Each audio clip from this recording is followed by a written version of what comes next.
Welcome everyone to Express.Skoolie. This is episode 4. This is after the kind of second weekend. We had a nice long weekend to work on it. The weather actually turned out really nicely today. So this weekend, I guess you could call the weekend of destruction. So we got a lot of stuff taken off. Started by taking off that and that. That was the easiest stuff. But let's come on in, I'll show you. It looks a little less like a school bus inside and a little bit more like a mess, because there's some of the products of destruction right there. That's ceiling insulation and that's ceiling panels. So come on in. All right, this looks normal. But you come on back in here and there's a whole lot less stuff. Those are gone. Finally got them out. We got rid of the air conditioning unit up here at the top. They all came off. It's being decommissioned. I've got to get underneath and get the rest of that.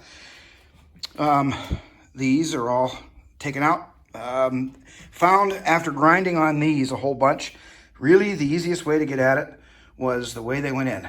Underneath, my son Charlie stayed up on top and used an Allen wrench to hold it down, to hold the top bolts, and then I used the nut driver to drive it out there at the bottom. So that's all gone. As you come back, you notice that we've taken all the wall panels out and all the insulation,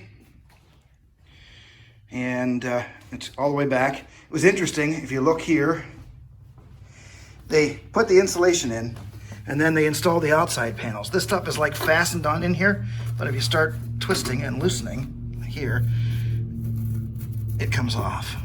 So anyway, that's a little bit of information into how they built it.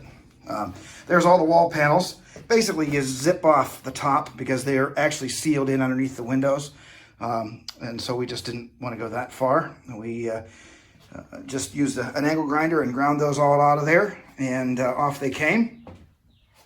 Then Allison has been busy removing 61 screws for every ceiling panel. If you look,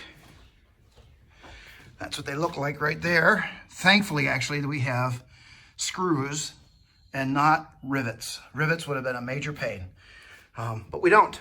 And then inside was this nasty, wonderful, nasty insulation. It actually was much cleaner than we expected it to be. So we've kind of been going about that and doing all kinds of destruction there. So the next step we're going to do is all of the floors got to come out.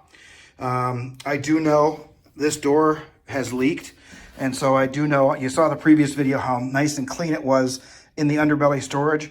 I do know that the top of the floor around here is it's not rusted through, but it's got lots of good surface rust that we've got to take care of. So and then obviously more destruction up here. We've got to get rid of all of that stuff and get it out. We haven't quite decided, are we going to keep the front panels and the back panels? We kind of like the way it looks, but then also thinking about the whole insulation thing. So, but anyway, that's this deal. So as you come around here, I will show you just one last little bit of destruction. If you look down in here, I laid down here a fair amount of time, and now there's nuts and bolts and everything here that has to get cleaned up yet. So, but I'll tell you what, all in all, this has been a fun weekend, busy weekend. Yeah, but you know, I'm learning more about this bus every second of the day. So anyway, next weekend there's a little bit of a down weekend. I'm going to be able to do some work on the bus. I'm going to change the oil and you know, check all the fluids and do all that stuff at location number 2. So it won't be here, but we'll work on that and kind of go from there. And I'll give you maybe a little bit more tech specifics on it when we work together next weekend. So anyway, this is Express.Skoolie, number 743. So we'll talk to you next time. Thanks a lot. Bye.